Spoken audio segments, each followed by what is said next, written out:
So we wanted to talk about the priorities for Sure. Senate Finance this year. I know drug prices is one of the big ones, and you had a big hearing this week. What did you think about what the pharma CEOs had to say? Do you think they took enough responsibility? Some shifting, but maybe not as much as I thought there would be, because we warned them about that ahead of time. But there still was some blame to other people, not their fault, you know. So then, to really answer your question, I think I'm going to have to wait a few weeks down the road as we try to develop legislation if they're going to keep their commitment to work with us. Did you learn anything in that hearing? Was there anything that made you think, oh, that's something we need to work on, or that's something we need to change? Yeah, I think beyond what the administration started to do on rebates, and I back what they're doing, but it's only affecting Medicare. And so I learned from them that that isn't going to be enough to reduce the list price, that you have to get to the non-Medicare people that use prescription drugs in order to do it. And we know we have to legislate in that area.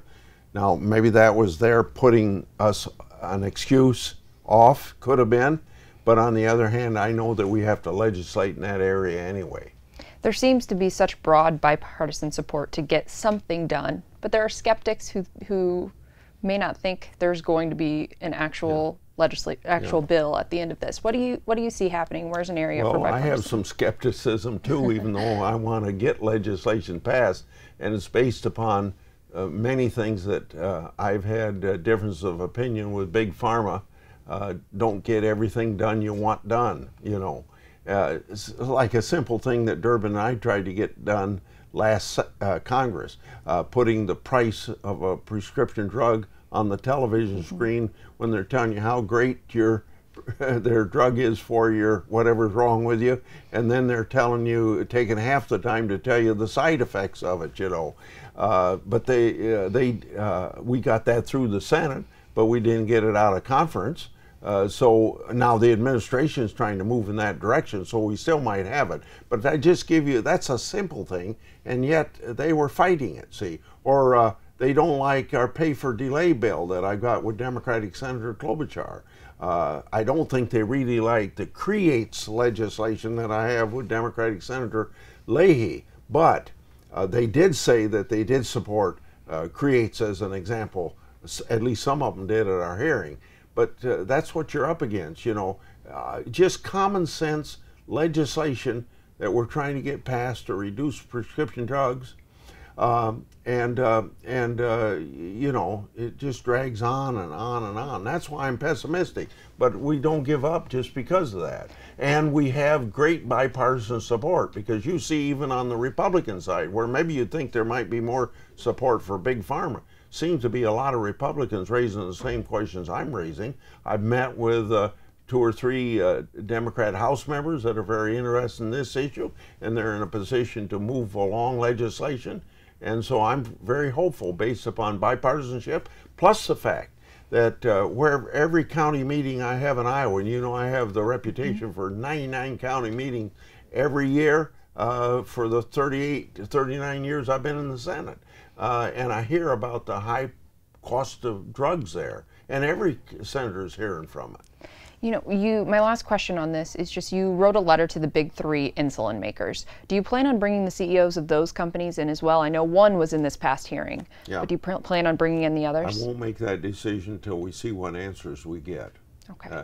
I would hope that we're going to embarrass to some extent, like we embarrassed Mylan on EpiPen, if you remember, to maybe be a little more common sense in their approach to pricing some, particularly when you got a drug that's 80 years old, or maybe been on the market longer now. I wanted to move on to trade and talk about USMCA. That's going to be a big issue. Do you have any kind of timeline for action on Senate Finance? Yeah, I can do things in the Senate Finance Committee, but there's no real urge to do it because it's going to come up in the House first. On the other hand, we probably will have meetings in the Senate Finance Committee even before it comes up in the House, because there's 3 areas we have to work out agreements with Democrats on: environment, labor, and enforcement. And obviously I want this thing enforced as well. I'm not sure where they're coming on labor and environment. We have to sit down and talk, and we haven't started those discussions yet. But there's something very necessary is going to happen before there's any hope that it'll even come up in the House of Representatives. And that is the president has to get off his steel and aluminum tariffs. Now, he put these tariffs on, if you recall, to force negotiation. So he successfully negotiated. He says he has a good agreement. Then what's this business that maybe we still have the tariffs on? And those tariffs aren't just hurting aluminum and steel and our consumers of those products, but there's retaliatory action against corn and pork from Mexico as an example. So it's hurting my Iowa farmers.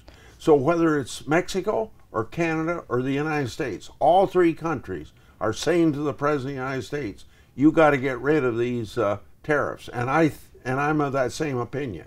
Where do you think the president stands? How are your talks with him about that issue going? Do you think he's actually going to lift those tariffs before? I've talked with people in his administration. I haven't talked directly to the president yet, but I would tell him like I'm telling you. And I would say it from a standpoint of intellectual honesty. You said to these countries, these tariffs are going to be on until you negotiate. The negotiation's over. You ought to do your end of the bargain, pull back the tariffs. So I haven't talked to, but I'm hearing this from the people that you're asking me about. Have I talked to people in the administration? There's some talk that they would like to give up the tariffs for quotas. In some instances, quotas are worse than tariffs. So I think, forget even the quotas. We got to get down to getting this agreement passed. Can you expand on that? Why do you think the quotas are worse than the tariffs? I've heard from segments of the economy that's true. It interferes with the marketplace is the best way to tell you. Just like tariffs interfere with the marketplace. And you did write a letter with Senator Wyden, I saw it this morning, about lowering that threshold where goods can be imported without having the duties and whatnot. And you wanted to look at that. We want to make sure that the threshold is not lowered. Right. Yes.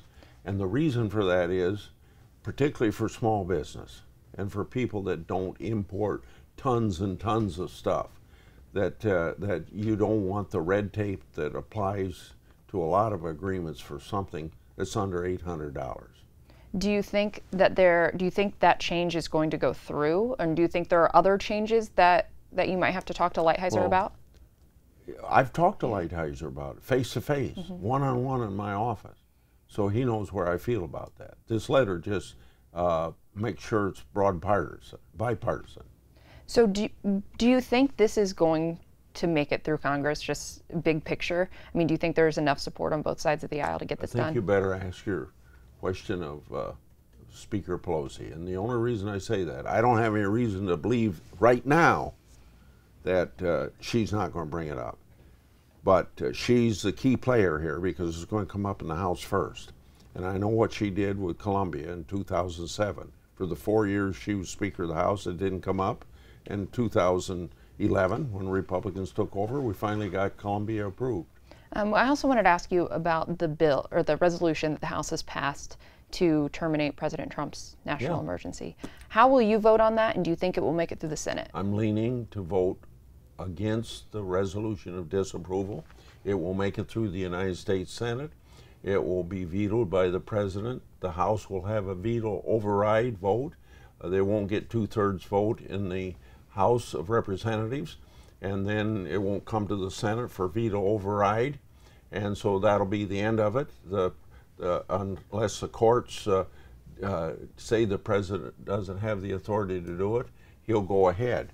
Now here's where I think the President was wrong, and where there's some difference, even though it's not going to affect my vote, because the #1 responsibility of the federal government is to protect the American people, and you can't have criminals, and you can't have sex traffickers and human traffickers and MS-13 gangs come across. And I know that's probably a small part of the people that enter our country against our laws, but it's still something that the President ought to be protecting us against. So where he is a little bit wrong and brought on a problem that he didn't have to bring on himself, is about half of the money of the 8 billion, he already has authority to transfer. So then why did he go to national emergency for another 4 billion? I don't know why. Maybe just he wants to show the American people he's committed to what he stands for. But he brought on court cases that he wouldn't have to have. Now also, before you ask me the last question, I want to say this, that whether it's 232 tariffs in the 1962 trade bill that we're going to change in my committee because Congress delegated too much authority to the president to put tariffs on under national security, then likewise in 1976 when Congress gave the president all this broad authority to issue national emergencies, and 49 of them have been issued by other presidents, then we've got to review these laws. So I'm going to join Senator Lee in a bill he's putting in to rewrite the 1976 law. Okay. My last question for you is just about tax refunds. I know there's been a lot of talk about this. What do you think could have been done differently, if anything, to maybe avoid some of the confusion or irritation that is going on right now? There shouldn't be any irritation. Yeah. There shouldn't be any concern to do anything else, because it's just a big lie to lead people to believe that if you get less refund than you got last year, your taxes have gone up. No, the common sense approach and the only honest answer is look at the bottom line of what you filed in 2019 with what you filed in 2018, and if it's less in 2019, then you got a tax decrease. Why would I would hope even people like you in journalism would say to the people, you know, it's stupid to think whether you got a bigger or lesser refund that your taxes have gone up or down. Got nothing to do with it. It's the bottom line of your 1040 for the 2 years. You could just compare it.